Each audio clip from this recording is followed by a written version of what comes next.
Welcome back, everybody, to Card Art in Sunnyvale, California. Kira's still here with Tom, and we're bringing you the first of the two semifinals here in the top 8. It is going to be Vittorio on the Yawgmoth deck we just saw winning his top 8 matchup, going up against Brandon, who we saw on camera before, playing the Dimir Frogtide deck.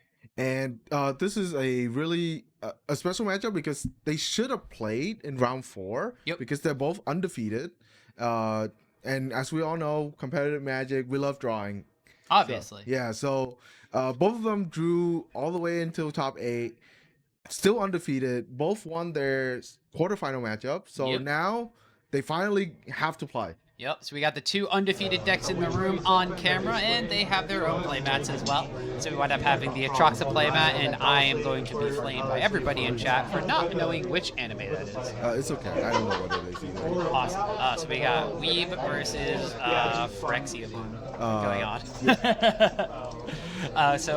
This will be the semifinals matchup that is going to be being played here, and of course, with the top 8 at Comp REL, the seeding that you got during the Swiss rounds matters. So even though both of these players were 3-0 and 2, they drew against each other. Vittorio just had better breakers, puts him in second seed, and it now gets to choose player draw when it comes to this undefeated showdown. And of course, against the pseudo control deck, a tempo control deck, you want to be on the play, try to get your stuff in early under that counter spell. That 2-mana threshold is super important.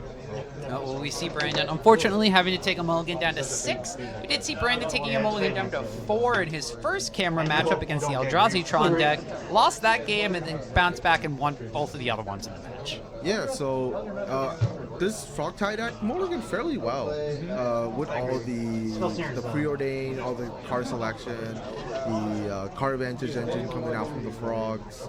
Does mulligan fairly well, and does have a lot of main deck card that is pretty good in the matchup. Something like the Fatal Push, the Inquisition, being able to take away like all the low drops that the Yawgmoth deck play.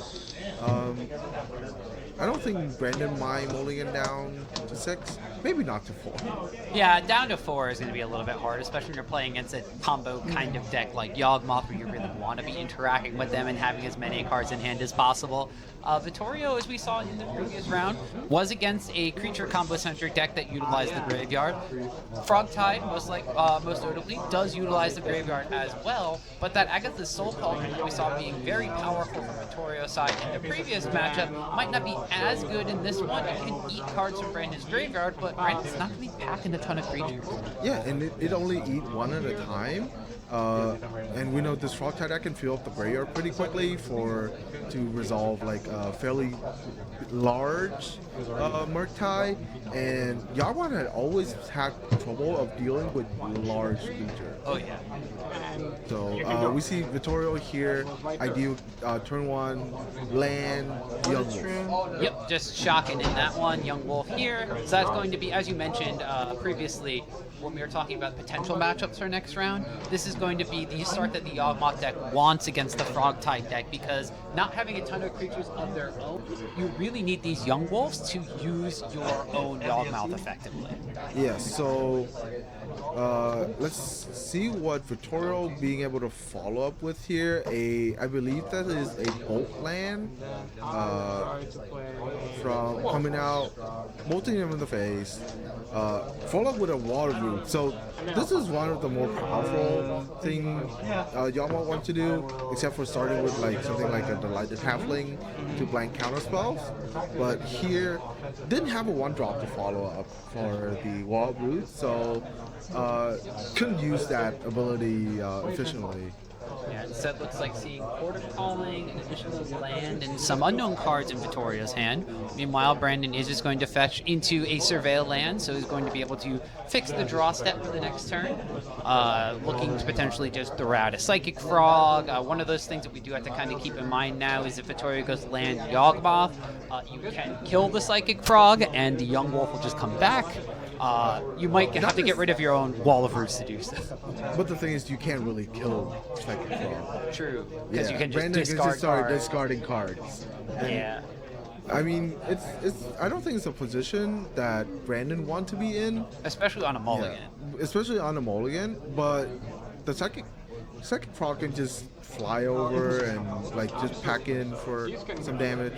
Inquisition. So this is one of the powerful cards that Brandon have for this matchup. So seeing here, Blood Artist, Court of Calling, Bowmaster, Agricultural. It's basically everything. No, it's fine. Yep. Most importantly to note, though, if you take one of those two creatures, the Soul Cauldron can start pumping up other creatures because of it. The Court of Calling also represents finding Yawgmoth, especially if you're able to have the Bowmaster stay alive. So this is a difficult Inquisition. What do you go for here if you're... I think I take Court of Calling. Yeah, Brandon have the same call as I do. Like you said, none of the creature you want to take because Soul Cauldron can use the creature to pump up other creatures, and as the control deck where you don't have a lot of board presence, facing against big creatures is a problem, right? Yeah. So, and Court of Calling represent the combo angle where Vittorio already have the Blood Artist, so he just needs to find a Yawgmoth plus another Young Wolf, and he can just combo kill Brandon there. So here, the Fatables come out on the Blood Artist. So Blood Artist is going to hit the graveyard. I do believe that is going to trigger. Blood Artist will trigger on its own death.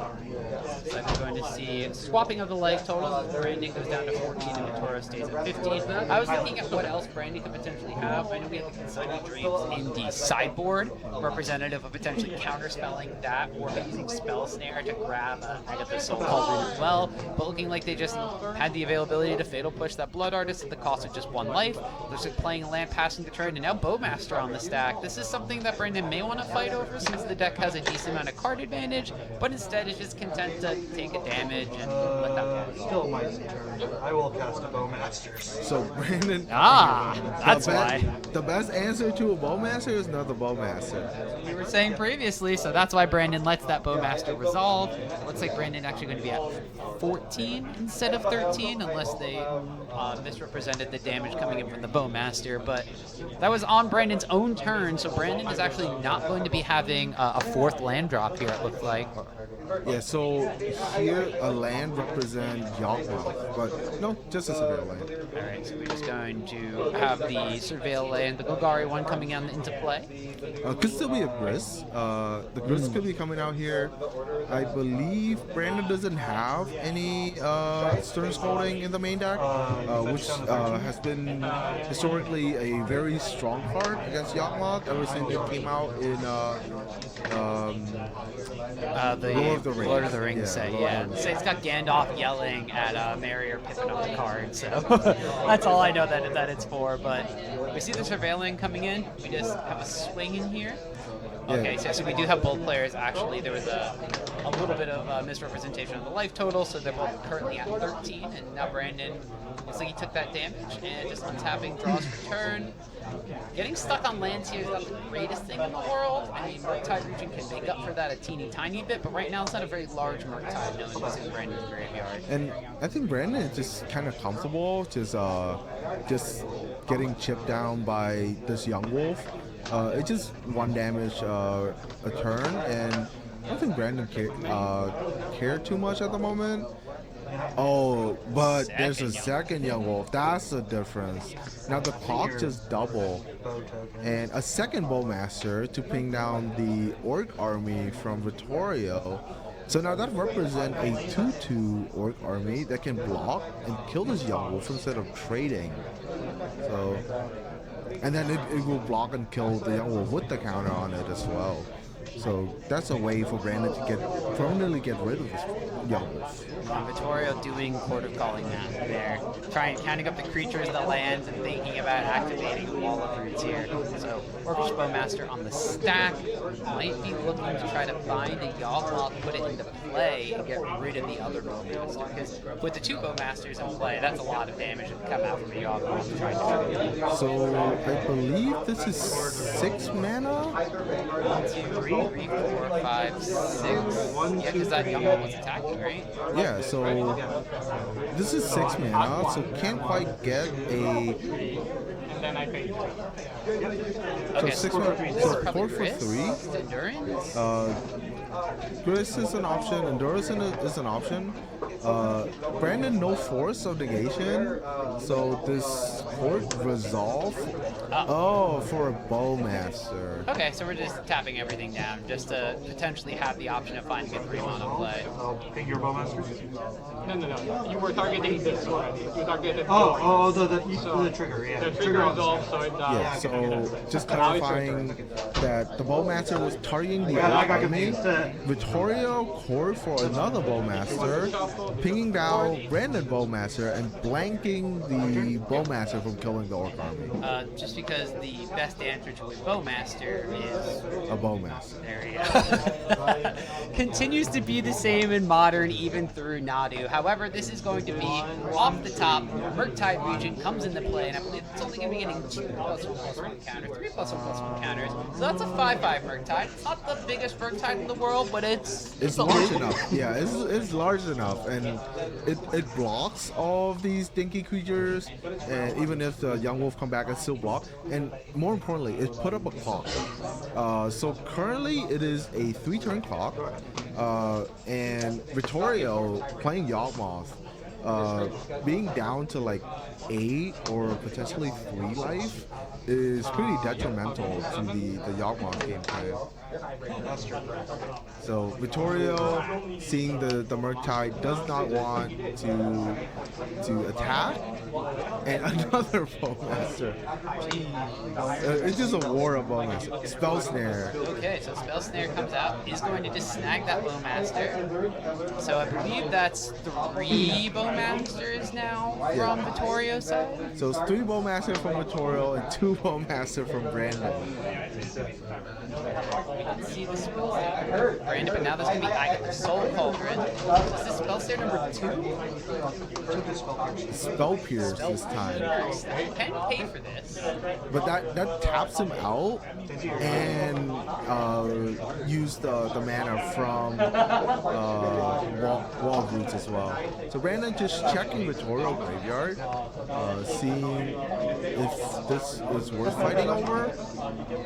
Decided that no, or maybe he doesn't have another counter magic. I think what Brandon is looking for now is this. I got the Soul Cauldron solving. How do I block? Because whatever can be targeted by the Soul Cauldron is going to get pumped up here. We do know that there's at least 1 Bowmaster in the graveyard, and that might be what Brandon was checking. How many additional creatures are there? And if I force the activation now, is there going to be anything that you can do if I only block my token? So Brandon is doing some combat math here. So Vittorio pump his own Bowmaster. That's only going to trade, so that's 2, Yeah. 3 damage. That's it. And I think Brandon chumped the Orc army with his own Orc army. Oh no, he blocked the Bowmaster that grew with the Orc army because they were both 2/2s at that point. And I think the 2/2 Orc army got chumped by something, right? I don't think so. I think Brandon took the damage from the Orc army there because Brandon was looking to see how many cards are in graveyard there to see, alright, if I block the 2/2 with the 2/2, is he going to grow it into a 3/3? Okay.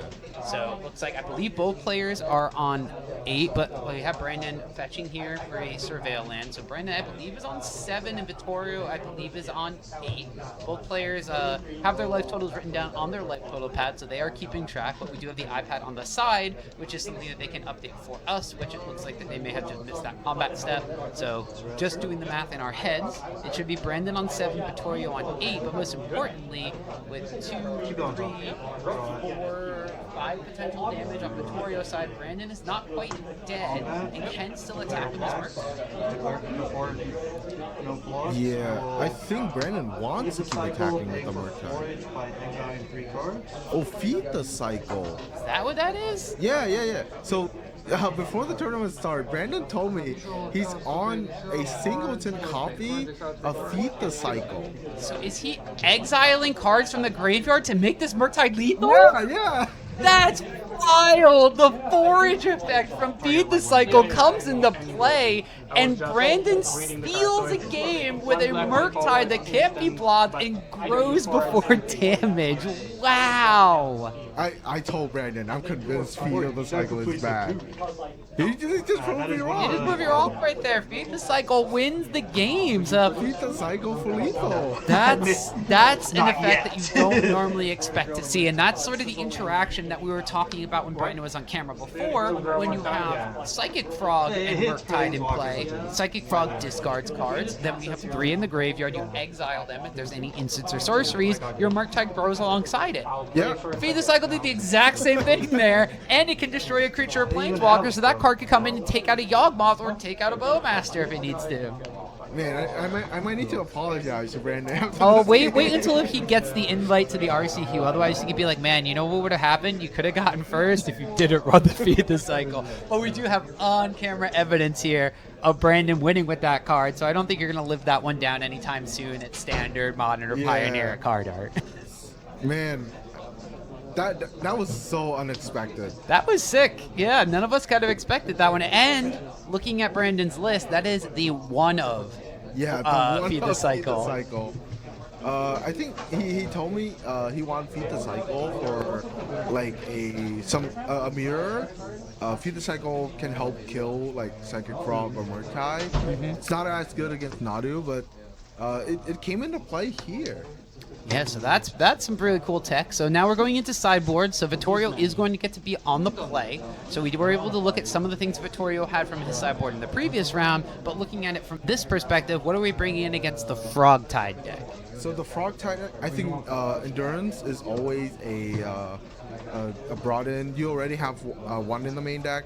Bringing in an extra one, making sure that the Frogtide deck doesn't get to give the Frog Flying or pump out a large Murktide is important.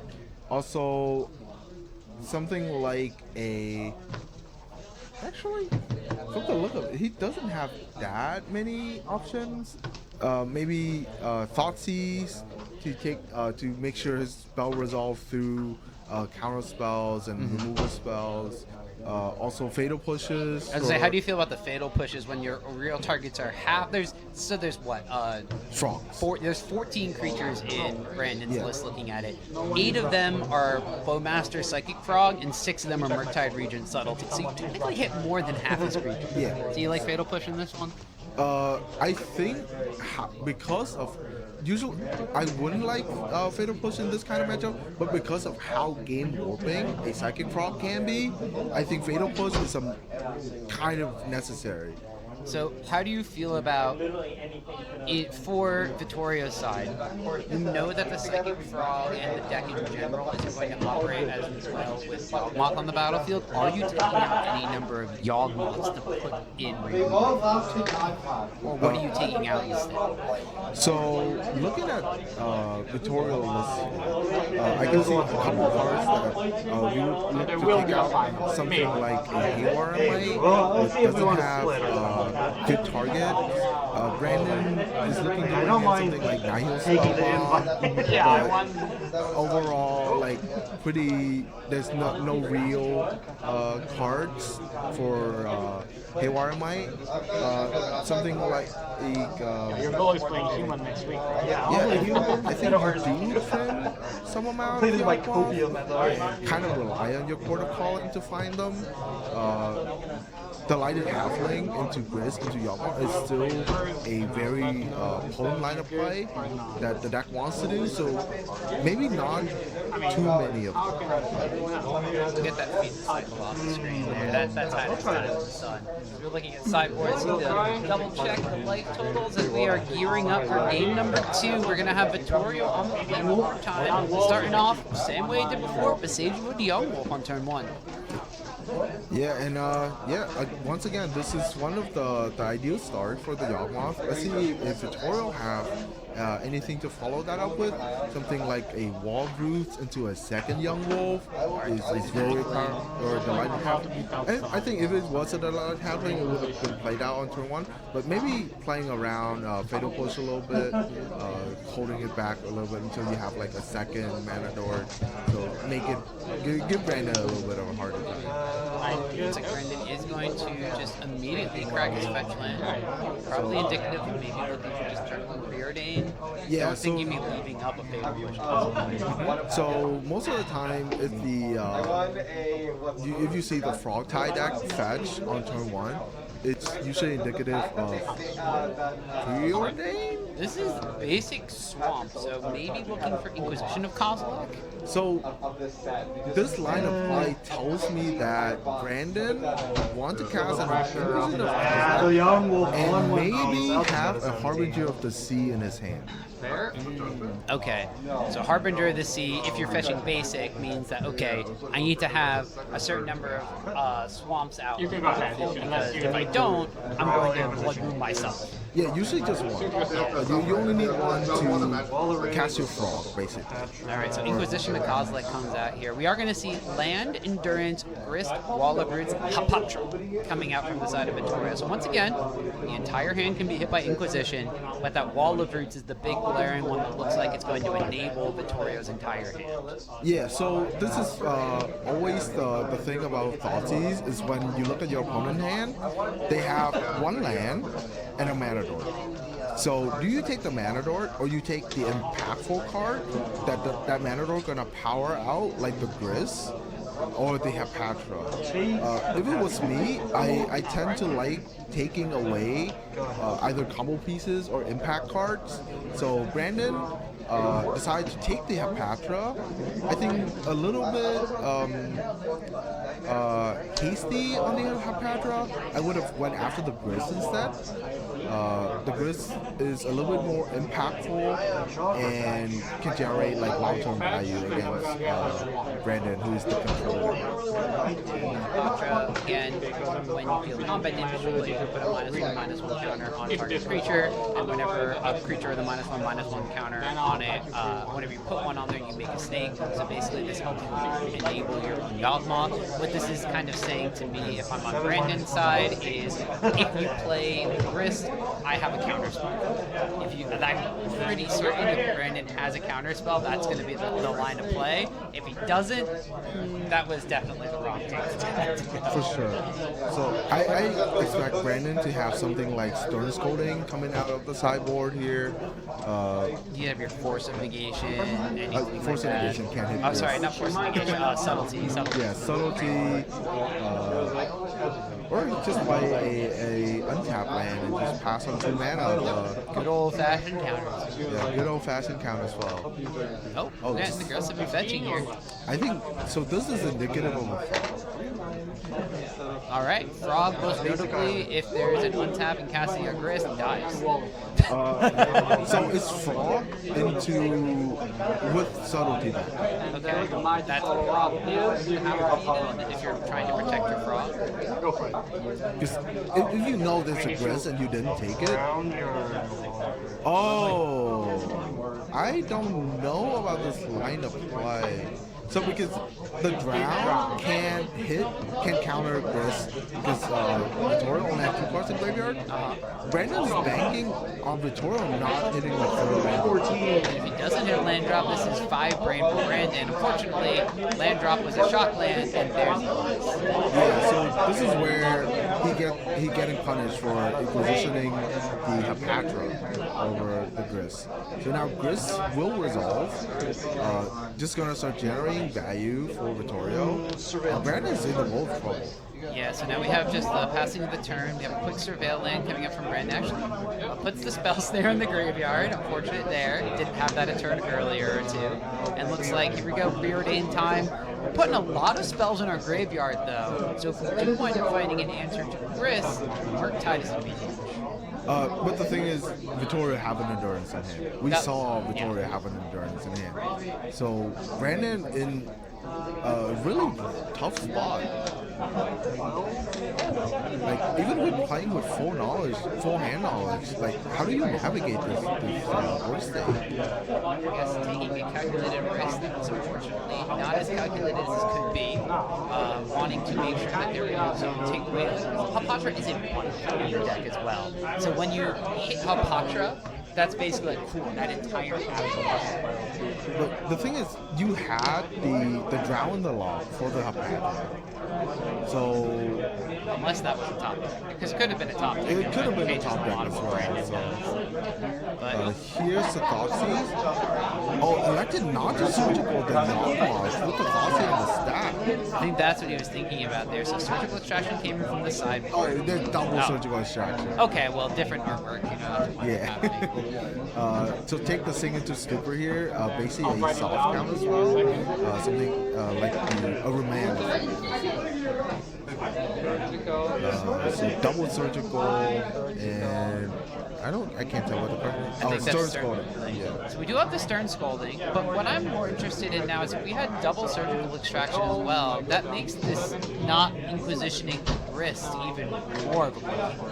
Maybe he drew into them, but then if he drew into them, then the Stern Scolding should have hit the Grizz. So these lineup probably just kind of don't make any sense to me. Yeah, it looks like here we're going to see in response to the fetch land surgical extraction on. Oh, so you're surgical extracting the endurance. So now the endurance can't get rid of the graveyard anymore from Brandon's side. So Frogtide is live, but you still need to get rid of the grist. Yeah, so surgical extractioning the endurance. So Brandon knows that the last card in Tutorial hand is a weapon. So opted to surgical extraction that, and the second surgical extraction probably going on Yawgmoth, but then you still leave a Gris on the board. Yeah, and Gris can completely take over the board from this state here. But so surgical extraction, only 2 endurances in the entirety of Vittorio's list. So one was in the graveyard and one was in hand. We're just going to wind up finding the underground mortuary. So just going to have another survey land coming into play here. And Brandon's left with surgical land, stern skull, correct? Yep. And that's both of Brandon's surgical. So I still don't understand if you have surgical, why you could have just taken the Gris and surgical it. Yeah, I'm wondering why that play wasn't what Brandon went for, although like I said, with Hapatra being one of in the deck and being a way that the Yawgmoth deck can kind of go off on its own side, it's very attractive for Brandon to hit that card when possible, but it looks like Brandon just going to play land, say go, has Stern Scolding, Surgical Extraction, Unknown card in hand. Vittorio is in top deck mode, so if Brandon is able to chain together a couple of spells, kill spells, blockers, something, this could be something that is very effective. We did wind up seeing 3 damage coming across. Players are locked in, so life totals in the iPad are being a little slow to be updated, but it should be 14 for 9 for Brandon. I'm not sure about the creature count on Vittorio's graveyard. This Gris might end up being lethal next turn. So we know that there's no endurance, but we know there's at least Wall of Roots, Hapatra. Okay, so 2. So not quite lethal. I don't know how many other cards are in there, but you do bring up the fact that the Grist Ultimate is a viable win condition. So you could wind up attacking in for what's going to be 4 damage? 4 damage next turn. If Brandon's at 5, you can need 2 cards in graveyard, 2 extra creatures in graveyard to win. You can potentially just get that by having Brandon like discard them for you. I don't think Brandon is looking at any discard spell at the moment. So just pondering over the surveil here. Really need to find an answer to this Gris. So Fatal Push not gonna do it. Nope, doesn't kill Grist. Can't really even do anything to Young Wolf at this point, and Brandon's gonna scoop it up. So that's going to be Vittorio winning game number 2 and taking this match to a decisive game number 3 in the semifinal. Yeah, the third land from the top of the deck into the punish of not taking Gris off of Inquisition put Vittorio way ahead on board and able to close it out for game 2. And we're going to a decisive game 3 in the first semifinal matchup here. Yeah, so that means it's going to be Brandon being on the play on the Frogtide side of things this time around. We saw the sideboard. We saw Stern Scoldings being put in from the sideboard as well. Spell Snare State on the deck. It's fine, I'm just giving a other types of cards are we thinking Brandon might be looking at bringing in here? I mean, is this going to be something where Consign comes in against the activated abilities and the Soul Cauldron, or is this just going to be Brandon running it back to a sideboard? I think Brandon is just going to run it back no sideboard. I don't think Consign is good in this matchup. The only target is the active Soul Cauldron, and there's no real trigger ability that Brandon really cares about. I don't think you want to spend the card and to stop him from coming back from the graveyard. So I think You just spend two kind of thing. yeah. So I think Brandon is going to shuffle back, run it back. This time, being on the play is actually Even the ones so that are sequels are like, being on the play you don't have represents to Fatal Push on Delighted Halfling into Counterspell. So and since he won one of the game being on the draw, I think this is a sizable advantage being on the play. So Brandon is probably looking at initially keeping a 7-card hand. That's probably mine are also. but also looking for, like you said, one-mana Since interaction. have the art card, you have to do the outer. Okay, otherwise they can't. Turn into having potentially counterspell if there's no delighted halfling or fatal pushes taking delighted halfling so that counterspell is there doing the Murktide thing and eventually just playing a big old flying dragon. Yeah, and Looks good. Yawgmoth always had a hard time dealing with big flying turns. That's true. The grist is kind of the only thing that could potentially get it. And we do see one of those in Vittorio's hand, but not enough land. Shifts it back. So now Vittorio being on the draw and I got my one the last time, but it was like the roll kind of swapped and Brandon. Looked like he kept a I'm on the draw, so 7-card I'm pretty hand. likely to get a land. So And now this is going to be something where, I mean, oh, my favorite one lander. begins against very you, likely you're on the it's not play, gonna you're survive the voicing, third. because that So means the guy you're gets actually made of on a like 3-card hand because they're gonna play a land and you're gonna grief scam them. If you're on Brandon's side now, Thoughtseize or Inquisition, which is in Brandon's list, not Thoughtseize, but Inquisition on turn 1 looks way more attractive when you can potentially just take away most of the active waves. That's for sure. So Brandon here, I believe that is Dark Slick Shore into a Inquisition. So Shifting Woodlands, Yawgmoth, Endurance Delighted Halfling, and so 3-land Yawgmoth, Endurance Delighted Halfling. I think this is a pretty snappy halfling. Yeah, pretty snappy taking of the Halfling. So Brandon's gonna take a little bit of time to write down what's in Vittorio's hand here. Usually at FNM, I would just play with my hand face up. But Comp REL, this baby. is Comp REL. You're not getting any free advantage. But this is what we were wondering about. Now this like Inquisition turn 1 hand is way more attractive from Brandon's side because you look at the Yawgmoth hand, they don't have anything going on to turn 3, and at this point in time, it's just a 3 for them. Yeah, so I think if Brandon, so this hand would have been really good for Brandon if you have a turn 2 play like a Frog or a Bowmaster. But playing a land, you can represent Counterspell, still can play that Bowmaster, and or at worst represent a Surveillance. So Brandon, I think pretty happy in this situation. Yep, and we see a Surveillable walking Ballista into Graveyard, so Agatha's Soul Cauldron will love having that one in there already. Looks like the draw for turn was a Blood Artist from Vittorio's side, now contemplating playing that one, maybe playing it into a counterspell, but instead just decides to pass the turn. Brandon's going to fetch, and we'll see if it's going to be Shock into something or Surveil land. It does look like just going to be Surveil land, so taking it slow from the Frogtide side. Yeah, there's no point playing Bowmaster here when your opponent is very likely to also have a Bowmaster in a couple of draws.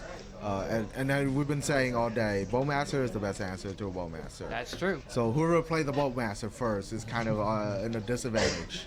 So we do have just shuffling here after the fetch, and we're going to have Surveil from Brandon's side, see if he keeps on top, if he likes it, or if it's just going to be put into the graveyard to keep a little bit more of the tempo play. Ooh, that's a weird look from Brandon there. Looks at the top card and kind of doesn't expect it to be there. And he just says to Vittorio, I'm thinking about that. So quite a long pondering here from Brandon. Must be a pretty good card, but he's not sure if he need it right now. So maybe something like a Murktai that all right, keep on top. Hopefully we'll get to see what it is. Yeah, You keep your secret. See what could potentially be coming into play here.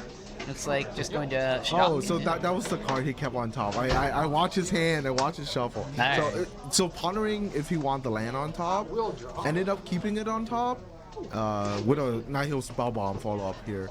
So Agatha Soul Cauldron not super good right now. Yep, it looks like Malevolent Rumble is going to be cast here. See if Brandon wants to let this one resolve or not. I think here comes the Spell Snare. Alright, so Malevolent Rumble is going to be met by Spell Snare. So That's an interesting sequence there from Vittorio as well, because using that before playing a land kind of baits Brandon into thinking, alright, he's looking for a third land drop. But Brandon knew about the yeah, three lands in hand. Brandon knew about the third land. I think just knowing what Vittorio had in his hand, he didn't have much. He had no play until turn 4, which is the Yawgmoth. So content to stop Vittorio from like finding any playable or anything to like keep going. Vittorio, Surveil, look at his card, shake his head, and Wild Roots into the graveyard. Yeah, you see Brandon just kind of passing the turn. No fourth land from Brandon, but does have the ability to pull the trigger on Spell Bomb right here, pay the extra 1 and draw a card. But just decides to take his turn. Is this Just gonna take Preordain? it slow. Preordain potentially looking for a fourth land drop here. Or maybe a thread like a frog. But knowing that Vittorio have the Yawg in hand, potentially don't wanna tap out here. We did see 1 on top, 1 on bottom, and looks like passing of the turn. Meanwhile, flashing in of Endurance on end steps. So this is most likely just going to be shuffling away Brandon's graveyard. Yeah, so to shut off any potential Murktai, Brandon pondering about this. Here's the Drown in the Law. So commit a counterspell into this Endurance. So that's saying Brandon have a Murktai in hand. Yeah, that's what that signals. So Brandon probably with Murktide in hand. That means that Vittorio now, we know there's Yawgmoth, so that's fields down to play against Yawg, but Grist actually winds up coming out here. So that's also a powerful play that Brandon probably wishes he could go and counterspell. Yeah, so Grizz is one of the best cards in this matchup for Vittorio. Brandon, I think, forced to reply here with something like a Subtlety. So, debating on surgical targeting Yawgmoth. Alright, so the Yawgmoth being milled over here is going to open up the opportunity to surgical extract it. We see that there's the Blood Artist that Vittorio has still in hand, and this is, of course, a Dryad Arbor that has also been played for the turn that is up front there, so that nothing super serious, just a creature land over there. But this is going to be now Brandon realizing, okay, the Yawgmoths are gone. The Grist is the only thing that I have to deal with. I probably have a Murktide in hand because of the play last turn countering the Endurance. Do you have removal for Grist? And if so, Brandon's in a really good spot. And as we know, he got that Feed the Cycle. There's Feed the Cycle. Feed the Cycle. Is there anything else in the list that could potentially be used to get rid of a Grist? I mean, on the stack, the Drown in the Lock, but there's a 1-of in the list. I'm looking at it. There's nothing. There's nothing else, unless even from the sideboard, it just looks like there's no actual like Planeswalker removal. no Planeswalker removal. You're gonna have to just try to do it the damage way. And if Brandon commit to a Murktide, this Grist just eat up that Murktide. Yep. And Vittorio is kind of in a commanding position. So I guess the other way you have to deal with the Grist is resolve a Bowmaster and draw a bunch of cards. Yeah. Which is like what Brandon is going to have to do, or if Brandon's able to Bowmaster and keep all the insects off the battlefield. That would be the other way, because Grist can activate twice, but if you find a second Grist, then Vittorio's back in the game. Yeah, so tough spot for Brandon. Missing a couple land drops as well. I think he would have liked to hit his land drops to be able to like play a threat while holding up counter magic. But now, looking at it, he kind of have to commit to something because this Grizz is just gonna run away with the game here. And meanwhile, Brandon says, let me see your graveyard here. Now, you do have a draw, potentially, from this Nihil Spellbomb. You know that there's just Blood Artist in Vittorio's hand. So if you don't have any sort of action, you're looking for that land. Being able to commit 1 mana to pop this Spellbomb doesn't seem the worst. And instead, Brandon is going to pass the turn back. So we think Brandon has Murktide in hand from his plays previously. We're not entirely sure. Young Wolf gets milled over here from Vittorio's side, so if there's any sort of surgical extraction effects, Brandon may want to target that one, but he might just wind up getting run over by Grist and insects. Yeah, so we see this repeatedly where Vittorio managed to navigate around Brandon counter magic and land a Grizz to really take over the game against this Murktide deck with very low removal for Planeswalker. And we see, ooh, the Hapatra hits the battlefield as well. So top decking Hapatra. And Brandon just gonna, ooh, Soren's Ransom. That's what we were holding up in this circumstance. So another one of fun of in Brandon's deck, Soren Ransom taking like a play out of one of our regular playbook here. One face up, one What's face his down. name? Any number? It's escaping me now. For modern? Yeah. I'm not entirely sure because I'm not usually here for moderns after this. He's our infamous pioneer brewers. Oh, Bisman. Bisman, yeah, there you go. Taking a card out of Bisman's playbook. Bisman has been playing this Grixis Frogtide deck with Soren Ransom, making the frog unblockable. Okay. Which is pretty cute. And Brandon taking a card. So Soren Ransom is a slightly worse Faco Fiction. Usually, instead of seeing 5, you only get to see 4. Really hard and something. And your opponent get to make the piles. And we can see the cards here. It makes people look like a subtlety. Yeah, I love Factor Fiction. Land, and I can't quite. Is that the feed the cycle? I The think- one-up answer to the Grist? I don't think Vittorio can put the feed the cycle face up. I don't think so. If he puts the feed, like, you have to basically be like, I'm gonna do like frog land or subtlety land to bait Brandon into that. If that's feed the cycle. Oh, he puts the feed the cycle face up. So Vittorio's saying that you either take your only answer in the deck for my Grizz, or you draw 3 You cards. drive a hard bargain, good sir. I try to do my best here.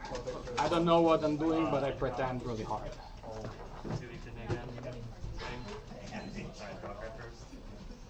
So yeah, so this is a tough choice for Brandon.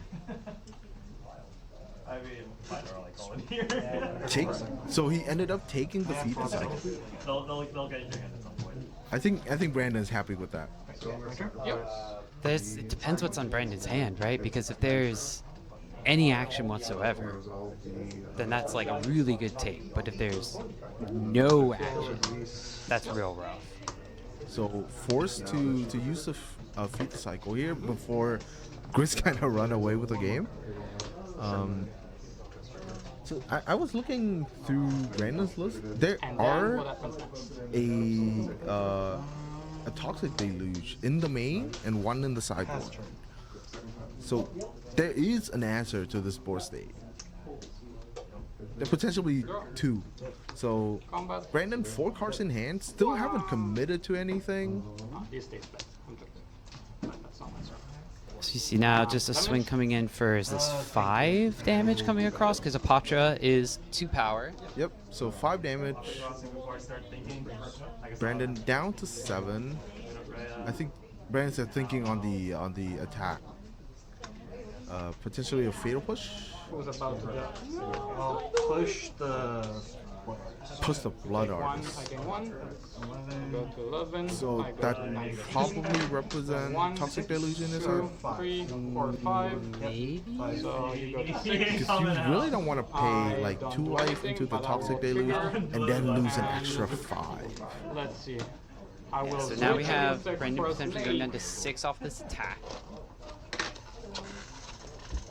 It does look like we are going to have the Hapatra popping off, so we're going to have some snakes coming in. This is a snake. So Doesn't look like Vittorio killed off his own insect, trading it for an untapped snake.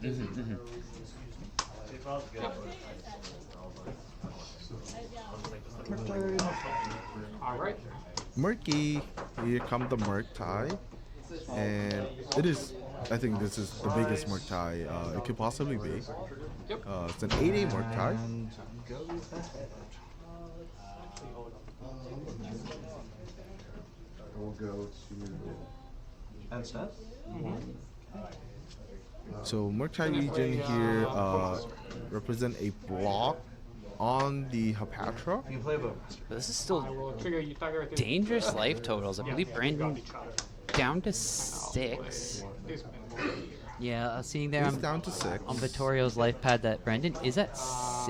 And that's This should shoot him down to 5. Down to 5, and I believe the attack is for 5 damage.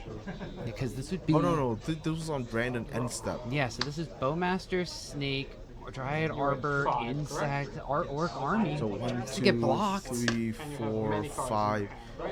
It's lethal. This is lethal I will attack. attack with This the is a lethal attack. snake that has that touch. Oh, just the snake. So playing a round removal spell. So very, very conservative rat attack here from Vittorio. Fatal push or snake would have to touch. Another fatal push coming now from Brandon. So fatal pushing the snake. No blood artist left on the battlefield anymore. I believe that is a shifting woodlands though. So if there is an additional land, which is this Dryad Arbor, we could wind up seeing maybe a copy being made. Oh, this is Court of Calling coming in now. Yawgmoths are extracted. So this is Court of Calling for X equals 1. This is 1, 2, 3. X equals 3. 3. So this represents a Gris.